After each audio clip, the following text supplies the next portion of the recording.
చేపల ఫ్రై చూపెట్టు కదా, ఇప్పుడు టేస్ట్ చూపెట్టు.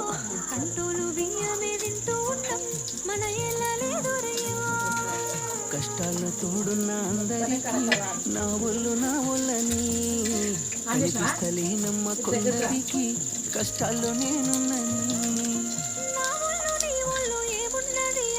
ఎట్లుంది పిన్ని?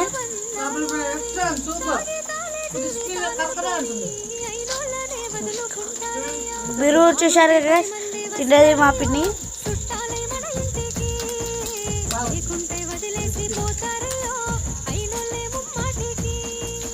చూస్తున్న చుట్టంత కళ్ళతోని జరిగేది నాటకమే. నా ఒళ్ళు మా ఒళ్ళు అనిపించేది చేత చెల్లేటి కాగితమే.